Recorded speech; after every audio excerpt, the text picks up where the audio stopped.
नमस्कार रसिक हो. साहित्य जगताची सफर साहित्य रस बाय आरची राधा जस्ट फॉर यू. आमच्या या उपक्रमात आपल्या सगळ्यांचं पुन्हा एकदा खूप खूप खूप स्वागत. कसं असतं ना, आपण एखाद्या मोठ्या शोरूम मध्ये गेलो साड्यांच्या, एक अगदी नेहमीचं उदाहरण द्यायचं असलं तर आपल्याला आपण काहीतरी घ्यायला गेलेलो असतो, आपल्या डोक्यात असतं, पण ते बघून आपण इतके भांबावून जातो आणि मग हे घ्यायचं का ते घ्यायचं, एकापेक्षा एक सगळं सुंदर आपल्यासमोर मांडलेले असतात.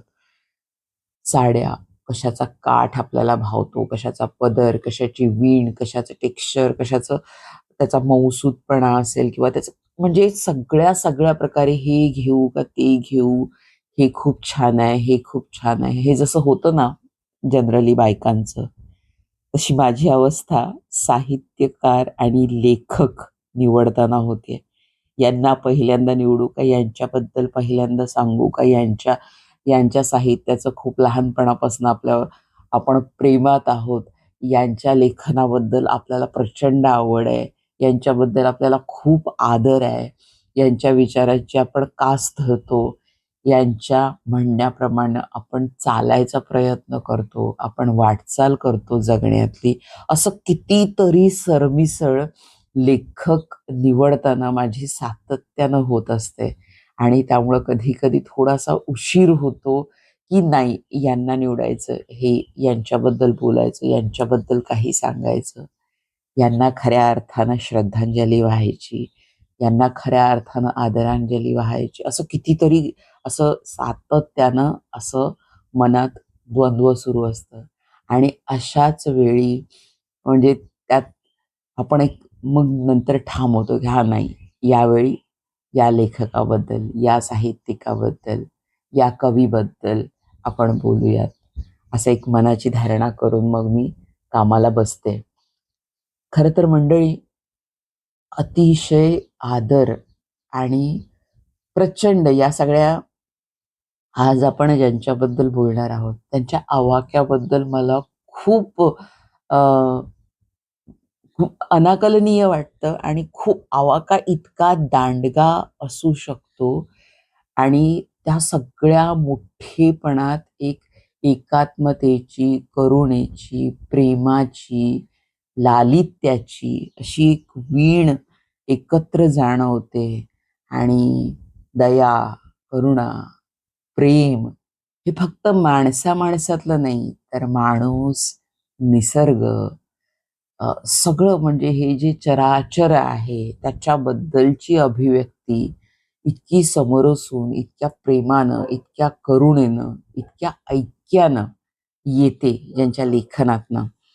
अशा लेखिकेबद्दल, साहित्यिकेबद्दल आज आपण बोलणार आहोत आणि ते नाव म्हणजे दुर्गा भागवत.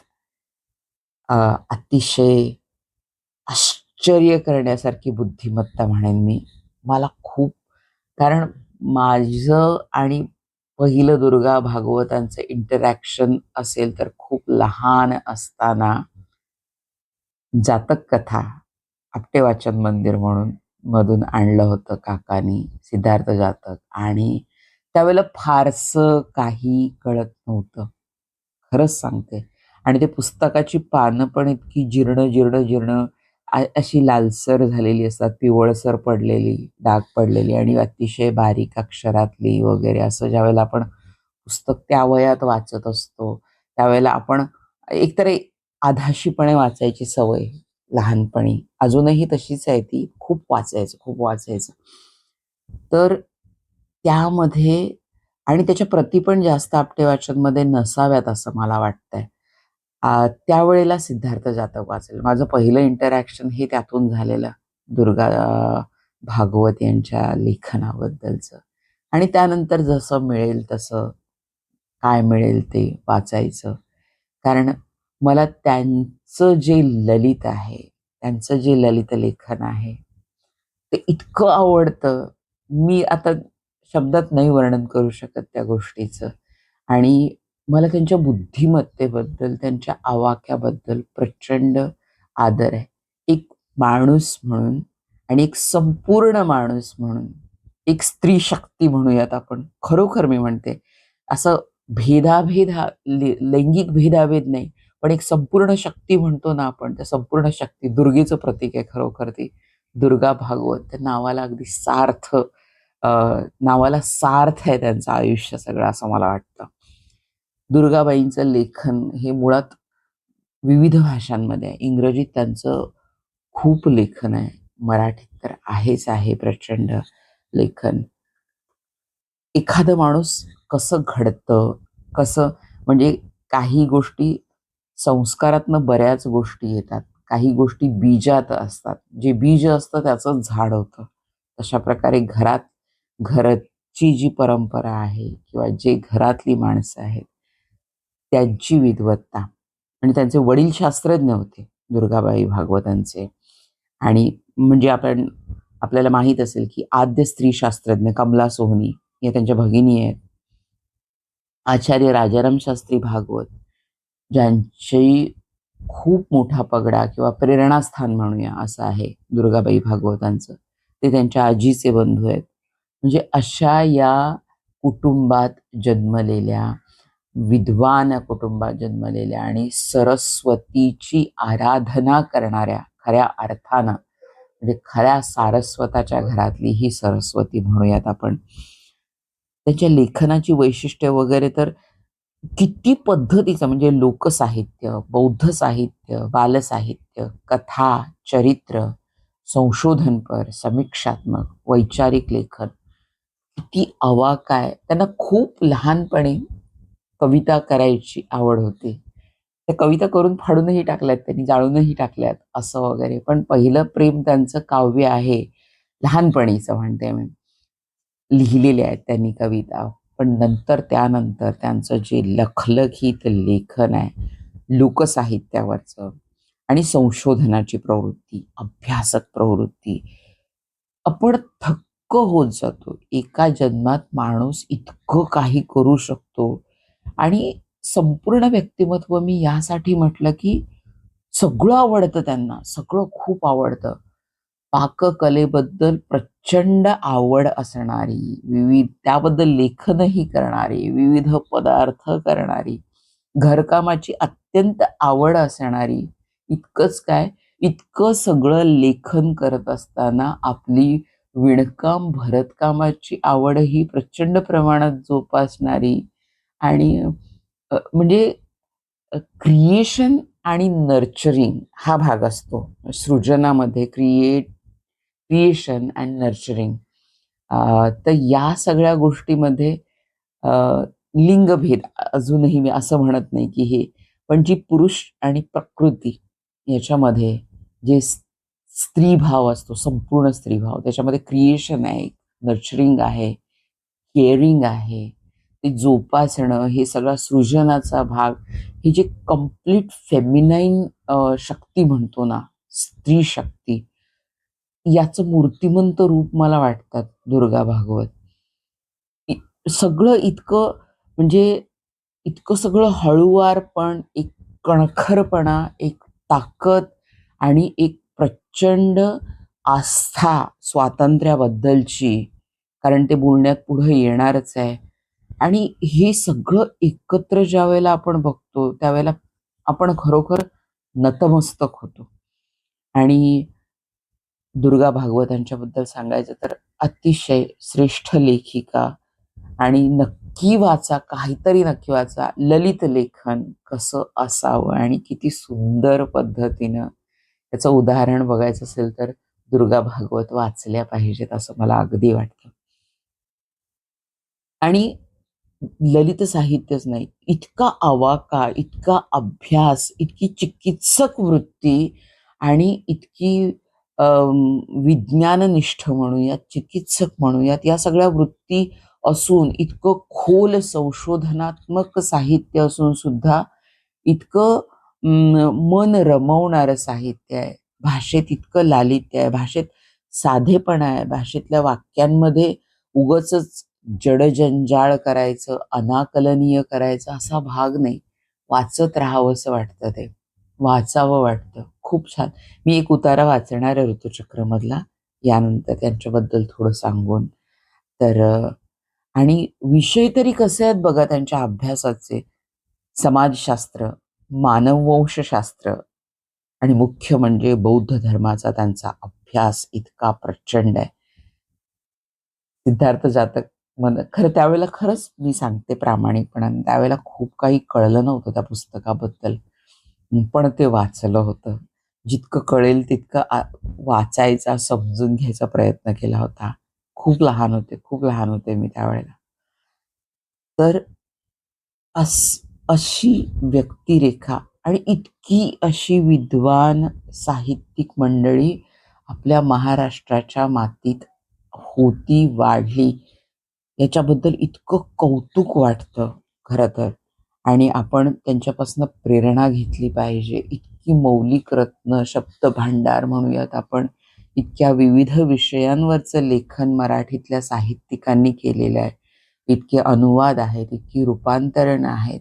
आपण त्यांच्या लेखनातनं सगळीकडे जाणं, सगळं अनुभवणं, सगळ्या पद्धतीनं हे एका जन्मात वगैरे काही शक्य नसतं. खूप छोटा जन्म असतो माणसाचा. त्यात वनथर्ड माणूस झोपून काढतो. नंतर एक आजारपण असतात, कामं असतात, नित्यकर्म असतात. सगळं असतं.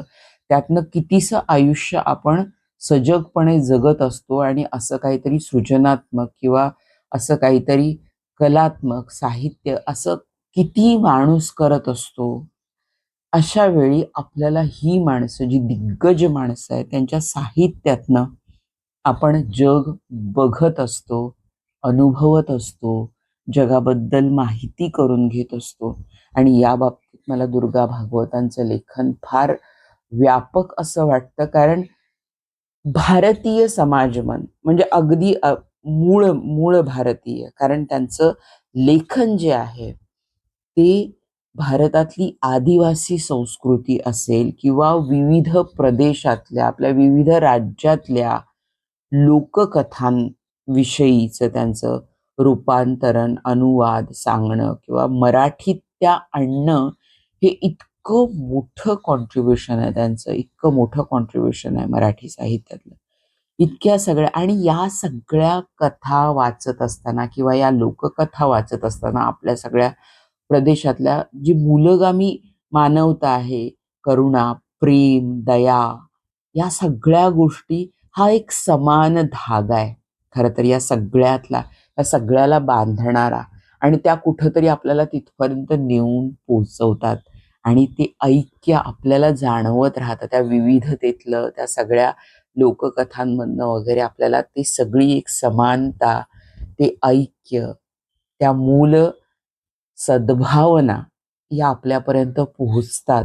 हे त्यांच्या लेखनाचं वैशिष्ट्य आहे आणि खूप काम केलं असणार आहे त्यांनी. खूप अखंड आयुष्य त्यांनी लेखनाला वाहिलं आणि दीर्घायुष्य लाभलं त्यांना. 10 फेब्रुवारी 1910चा जन्म आणि देह सोडला त्यांनी 7 मे 2002 ला. म्हणजे इतक्या प्रदीर्घ कालावधीमध्ये 98 वर्षाच्या आयुष्यामध्ये 92 वर्षाच्या 98 वर्षाच्या 10 9 92 वर्षाच्या आयुष्यामध्ये त्यांनी इतकं प्रचंड लेखन केलेलं आहे. म्हणजे लेखनासाठी त्यांनी नोकरी सोडली, त्यानंतर सातत्यानं लेखन केलंय. अविवाहित आहेत त्या. म्हणजे इतकं कम्प्लीट डेडिकेशन जे म्हणतो आपल्या कामासाठी, त्याचा एक मूर्तिमंत नमुना आपण म्हणूयात. खरं तर साने गुरुजींच्या प्रेरणेनं त्यांनी लेखनाला सुरुवात केली आणि इतकं मोठं कार्य करून ठेवलंय त्यांनी ललित लेखनामध्ये. खरं तर दुर्गा भागवतांचं लेखन इंग्रजीमध्ये जास्त आहे. कारण समाजशास्त्र, मानवशास्त्र आणि बुद्ध धर्म किंवा याच्याबद्दल लेखन करताना त्यांनी खूप सारं लेखन इंग्रजीमध्ये केलेलं आहे. अर्ली बुद्धिस्ट ज्युरिस्प्रुडन्स हा त्यांचा प्रबंध लेखन आहे त्यांचं. त्यानंतर खरं तर त्यांनी PhDला त्या synthesis of Hindu and tribal culture of central provinces of India याच्यावर त्या प्रबंध त्यांनी तयार केला, पण त्या सादर करू शकल्या नाहीत. प्रचंड आवाका अभ्यासाचा, चिकित्सक वृत्ती, लेखनाचा प्रचंड आवाका.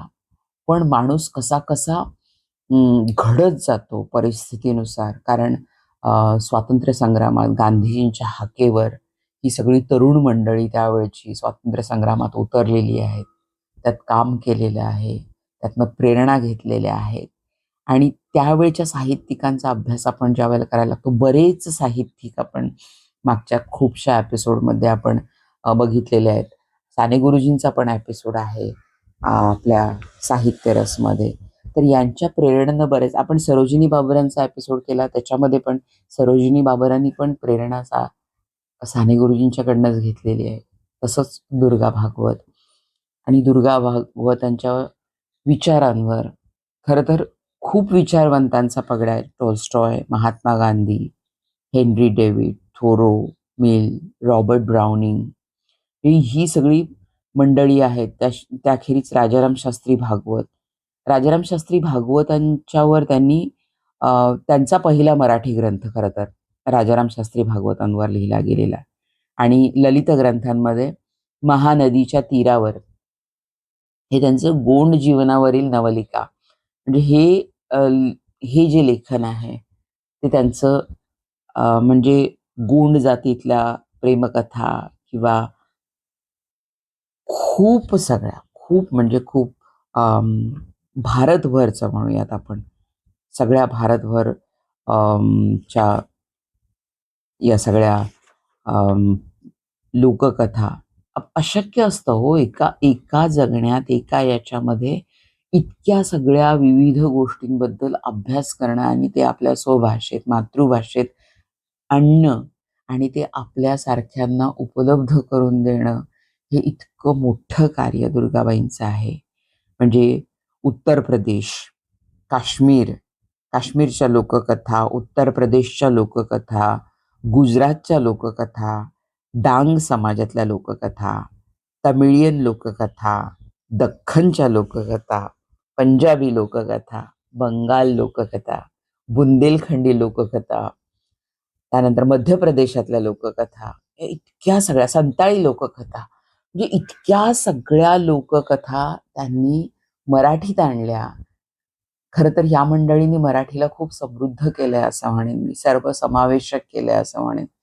कारण आपण सगळ्या भारतातल्या या सगळ्या विविध काय म्हणू हे खजिने आहेत खरं तर सगळे आपले, या परंपरा, संस्कृती खऱ्या अर्थानं जी या मातीत रुजलेली आहे, वाढलेली आहे आणि खरी आदिवासी संस्कृती, इथली मूळ संस्कृती, त्याच्याबद्दल आपण जाणू शकतो, माहिती करून घेऊ शकतो या अशा सिद्धहस्त लेखकांच्यामुळे.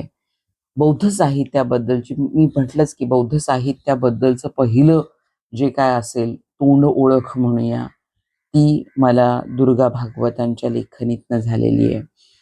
आणि अशा या थोर साहित्यिकेबद्दल काहीतरी वाचा त्यांच्याबद्दलचं. खूपसं लेखन त्यांचं इंग्रजीत आहे, पण मराठीतही प्रचंड लेखन आता जे सांगितलं इतक्या सगळ्या प्रांतातल्या लोककथा त्यांनी आपल्या भाषेत आणलेल्या आहेत. आणि भाषा खूप रसाळ आहे त्यांची खरं तर. आणि जडजंजाळ, अवघड पद्धतीनं सांगणं वगैरे असं अजिबात नाही. याला खरं कारण कसं असतं माहिती आहे? म्हणजे अगदी लहानपणी वगैरे मला जड शब्द खूप आवडायचे. कारण टिळकांचं गीतारहस्य, सावरकर वगैरे, साने गुरुजी वगैरे तर हे नित्याचं वाचन होतं. पण त्याबद्दल हे एक संस्कृत प्रचूर लेखन म्हणतो जे आपण, एक वेड लागलं होतं लहानपणी. मग निबंध स्पर्धेत वगैरे भाग घेताना ना एकदम जड शब्द वापरायचे, मोठे शब्द वापरायचे, असं वेड होतं लहानपणी. मला एकदा दादा, माझे वडील, त्यांनी मला एकदा असंच आम्ही असं बोलत होतो. कुठेतरी निबंध स्पर्धा होती. मी तयारी करत होते त्याची. कारण दादांचा आग्रह असायचा हा, की तुम्ही वाचा. तुमचं आकलन किती आहे त्या विषयाबद्दलचं, कुणाकडनं तरी लिहून घ्यायचं. आणि आत्ताची जी मुलांचं असतं, की सगळे प्रोजेक्ट मोस्ट ऑफ ऑल आई-बाबा करतात आणि पोरं त्याचं प्रेझेंटेशन करतात. ही म्हणजे याला आपण काय म्हणूयात, कारण मुलाला शाळेत घातलं की आई-वडील जास्त बिझी होतात त्यांचे प्रोजेक्ट्स करायला. ही आत्ताची परिस्थिती मी बघतेय माझ्या नजरेसमोर. पण आमच्या घरात हा एक अगदी म्हणजे अं, ठाम भाग होता, की तुम्हाला जितकं येतं, तुम्ही जितकं करू शकता, तुमचं जितकं आकलन, स्पर्धा तुमची आहे. वक्तृत्व स्पर्धा किंवा निबंध स्पर्धा किंवा कथाकथन असेल किंवा काहीही असेल, ही शालेय स्पर्धा आहे, ती तुमच्यासाठी आहे, ती आई-वडिलांची स्पर्धा नाहीये. म्हणजे ठाम अगदी ही क्लॅरिटी जी होती ना आमच्या घरात, ती सांगतील, मार्गदर्शन करतील, पण तयारी तुमची तुम्हाला करायची आहे. आणि तसंच त्याच वेळेला त्यांनी मला एक सांगितलं होतं, की गोट्या, गांधीजींचं एक वाक्य कायम लक्षात ठेव. काहीही कुठलीही गोष्ट लिहिताना साधेपणा हे भाषेचं रहस्य आहे. खरं तर त्यावेळेला हे कळण्या इतकं पण याची खोली कळण्या इतकीही ते वय नव्हतं शालेय जीवनातलं. पण त्यानंतर आमच्या ज्या चर्चा व्हायच्या, तर म्हणाले की टिळकांपेक्षा गांधी लोकप्रिय का होतात? तर त्यामध्ये भाषेचा साधेपणा हे एक मोठं रहस्य गांधीजींनी सिद्धहस्त वापरलेलं आहे त्यांच्या आयुष्यात. कारण वडील इतिहासाचे शिक्षक असल्यामुळे त्यांचा एक समग्र असा अभ्यास होता इतिहासाबद्दल आणि इतिहासाकडे डोळसपणे कसं बघायचं हे मी माझ्या वडिलांकडनं शिकले असं मी म्हणेन.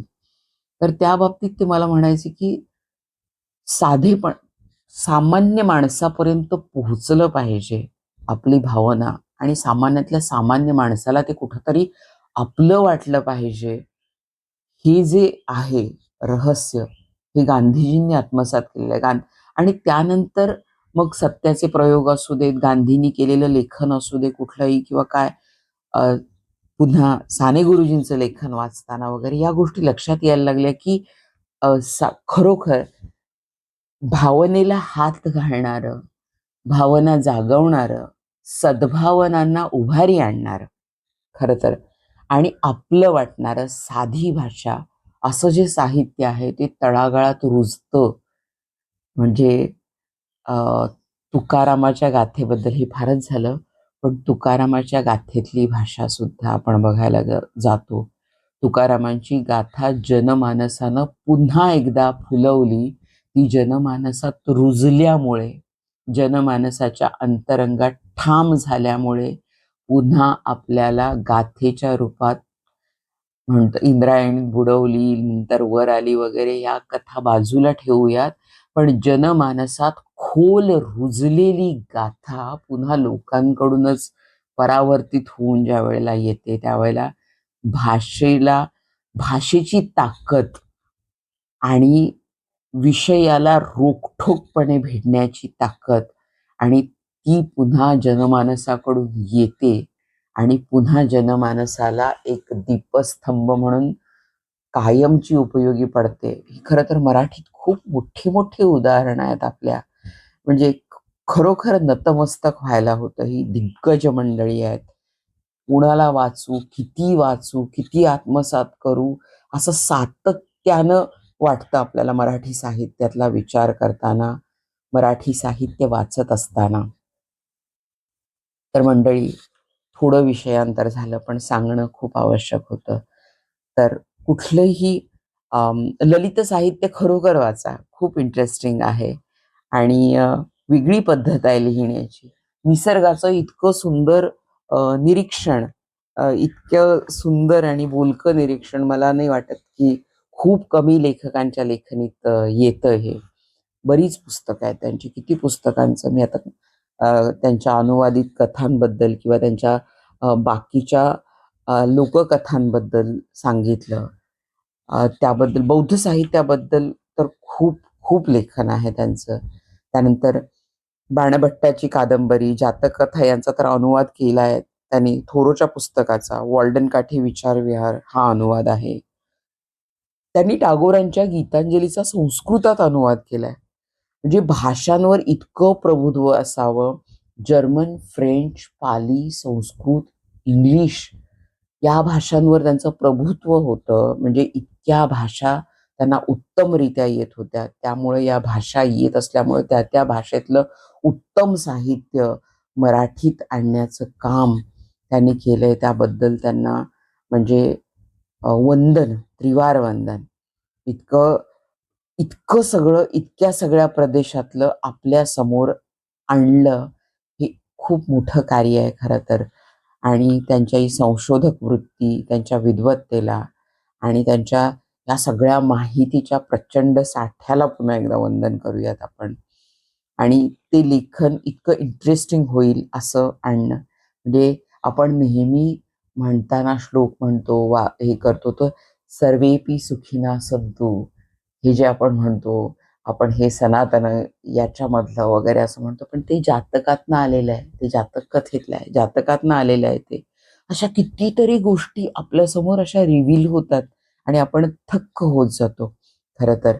म्हणजे या सिद्धार्थ जातकाचा हे करताना रूप, वेदना, संज्ञा आणि विज्ञान हे 5 स्कंद आहेत.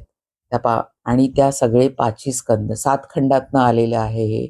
आणि अ, हे जे सगळे बौद्ध धर्माचे श्रद्धा, विनय, नम्रता, सत्य, प्रयत्न, स्मृती, प्रज्ञा, या सगळ्या गोष्टींची ओळख आणि त्याबद्दल आपण ज्यावेळेला समजून घ्यायला लागतो, कारण पाली भाषेत आहे. बौद्ध साहित्य हे बहुतांशी पाली भाषेत आहे. त्यानंतर मराठीत बऱ्याच गोष्टी आल्या.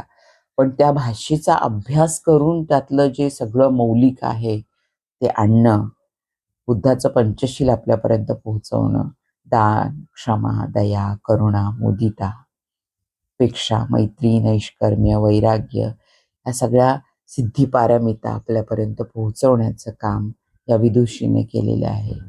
जातक कथांचं भाषांतर करायला त्यांना 6 वर्ष लागलेली आहेत. तेवढं सातत्य पाहिजे या सगळ्यामध्ये, या अभ्यासामध्ये, या लिखाणामध्ये. आणि अशी परिस्थिती नाही की खूप गोष्टी असतात, खूप स्थित्यंतरं असतात. ती सामाजिक असतील, मानवी स्वतःच्या आयुष्यातली असतील. खूप खूप गोष्टी बदलत असतात अशा वेळी. कारण हे का सांगितलं मी, तर त्यांच्या लेखणीच्या काळातला आणीबाणीच्या काळात त्यांनी तुरुंगवासही भोगलेला आहे. म्हणजे इंदिरा गांधींच्या बद्दल तीव्र आवाज उठवणं, भाषण स्वातंत्र्याचा पुरस्कार करणं आणि लेखन स्वातंत्र्याचा पुरस्कार करण्यासाठी त्यांनी तुरुंगवासही पत्करलेला आहे. मला आत्ता का घ्याव्या वाटल्या दुर्गा भागवत, कारण इतकं निष्ठेनं स्वातंत्र्याचा पुरस्कार करणारी ही दुर्गा खरोखर. किती जण या स्वातंत्र्याचा खरोखरच वापर करतायत आणि हे स्वातंत्र्य कितपत उरलंय, हा खरं तर संशोधनाचा विषय आहे. आत्ता बघायला गेलं तर आपण इतके इन्फ्लुएन्स्ड आहोत. स्वतःचा विचार, स्वतःचं वैचारिक स्वातंत्र्य किती लोकांनी शाबूत ठेवलंय, हा खरं तर आत्ताच्या काळात संशोधनाचा विषय आहे. आणि त्या स्वातंत्र्यासाठी, वैचारिक स्वातंत्र्यासाठी वगैरे खऱ्या अर्थानं उभ्या राहणाऱ्या अशा या दुर्गा भागवत आहेत. म्हणजे त्यांचं म्हणणं होतं की खऱ्या लोकशाहीची प्रतिमा सिद्ध करायची तर विचारवंतांनी प्रयत्नशील राहिलं पाहिजे. ही भूमिका होती त्यांची आयुष्यभर खरं तर. खरी लोकशाही हीच टर्म आता किती महत्वाची आहे आणि ती किती उरली आहे, हाही संशोधनाचा विषय आहे. आणि खऱ्या लोकशाहीची प्रतिमा जपणं हे खरोखर किती आद्य कर्तव्य आहे आणि किती महत्वाची गोष्ट आहे, हा ज्याचा त्यानं विचार करण्याची गोष्ट आहे. कारण ही खूप मोठी देणगी आहे आपल्याला मिळालेली. आणि ती मूल्य जपणं, ती माणुसकी जपणं, ती लोकशाही जपणं हे प्रत्येकाचं आद्य कर्तव्य आहे एक नागरिक म्हणून, असं मला स्वतःला प्रामाणिकपणानं वाटतं. आणि ती जपण्यासाठी जे काही करता येईल आपल्याला, ते प्रत्येकानं सजगपणे करावं, असं मला प्रामाणिकपणानं वाटतं. त्यांच्या लेखनात खरं तर इतकं लेखन त्यांचं इंटरेस्टिंग का वाटतं, तर त्यांच्या लेखनात लोकसाहित्याचा एक जिवंत रसरशीतपणा आहे, एक साधेपणा आहे. आणि खूप शब्द असे जडजंजाळ साहित्यिक न येता बोलीभाषेतले येत जातात. त्यामुळे ते खूप छान वाटतं ऐकायला, वाचायला. मी अगदी आता बौद्ध साहित्य वगैरे या गोष्टींकडं जाणार नाहीये. मी त्यांचा एक छोटा उतारा याच्यात ऋतुचक्रमधला मला वाचून दाखवायचा आहे. त्यांच्याबद्दल सांगताना बऱ्याच गोष्टी सांगता येतील. किती सांगू, किती नको असं होतंय. पण आपल्याला वेळेची मर्यादा आहे. तर त्यांच्या भावमुद्रा असेल, पैस, डूब या त्यांचा ललित लेखसंग्रह आहे. पूर्वा हे त्यांचा कथासंग्रह आहे. रूपरंग हे त्यांची व्यक्तिचित्रांचं पुस्तक आहे. ही सगळं व्यापक लेखन त्यांनी केलेलं आहे. तर त्यांच्या लेखनातला एक थोडंसं ऋतुचक्रमधला उतारा मी वाचते आणि मग आपण या म्हणजे आपण आता अखेरीकडे चाललोय एपिसोडच्या. पण त्याआधी मला नक्की एक सांगावंसं वाटतं, की पैस या त्यांच्या कादंबरीला साहित्य अकादमीचा पुरस्कार मिळाला आहे आणि कराडच्या 51व्या अखिल भारतीय साहित्य संमेलनाचं अध्यक्षपद त्यांनी भूषवलेलं आहे.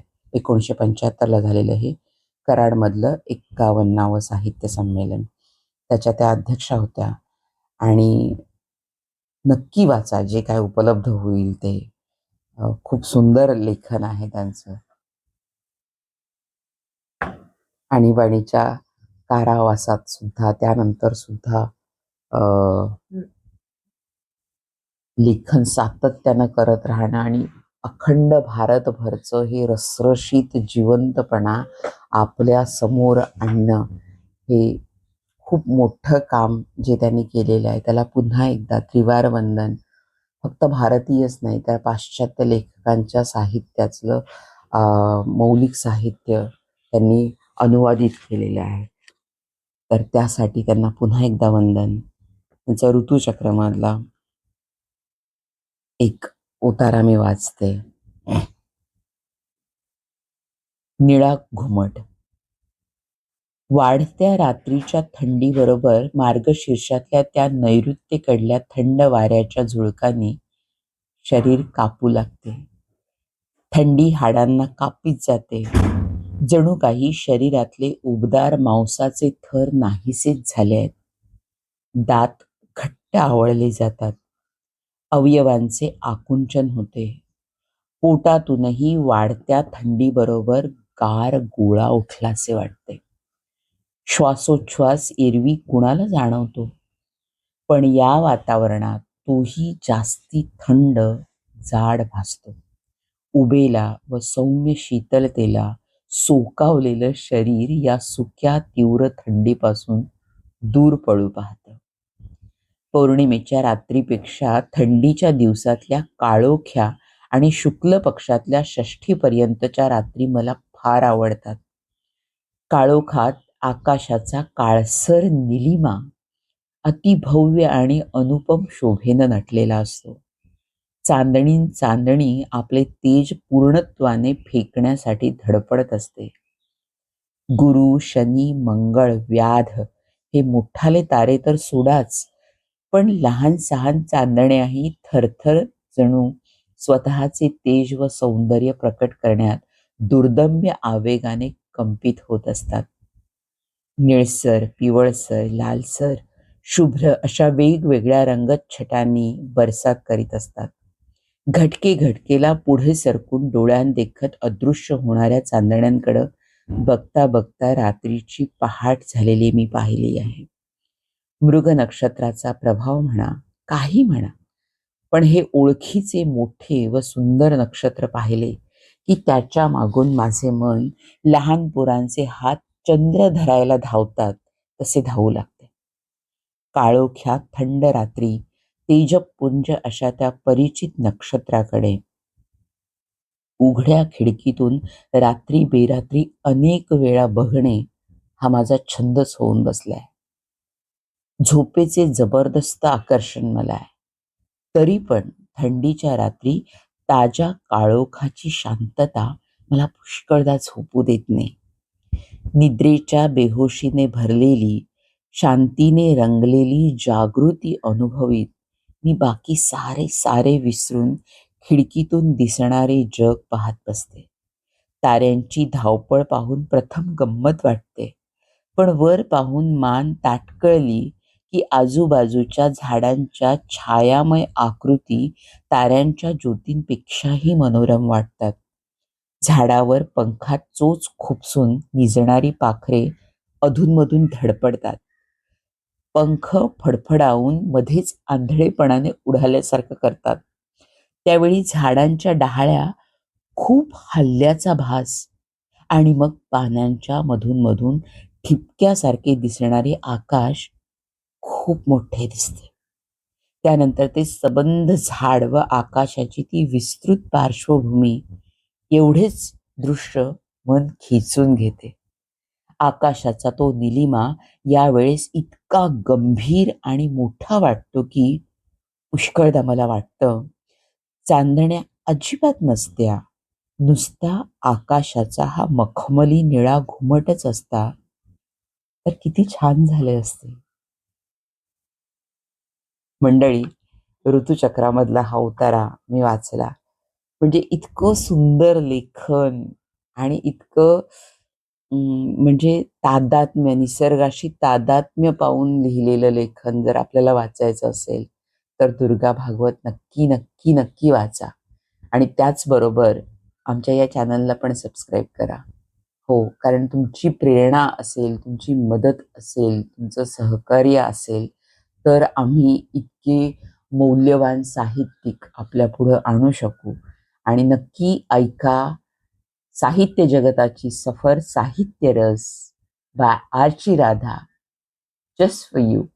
हे आपल्या सगळ्यांसाठी आहे आणि आम्ही खूप प्रयत्न करतो आहोत. उत्तमोत्तम साहित्यकार, साहित्यिक, लेखक, कवी आपल्यासमोर मराठीतले, मुख्यतः मराठीतले सगळे हे दिग्गज मंडळी आपल्यासमोर पुन्हा आणण्याचा अत्यंत प्रामाणिक प्रयत्न करतो आहोत. आणि त्या प्रामाणिक प्रयत्नाला आपण प्रामाणिकपणे भरभरून प्रतिसाद द्यावा अशी प्रार्थना करते, अशी आशा व्यक्त करते, अशी विनंती करते आणि आजचा हा एपिसोड संपवते, त्याला विराम देते. सगळ्यांचे पुन्हा एकदा आभार, धन्यवाद, नमस्कार.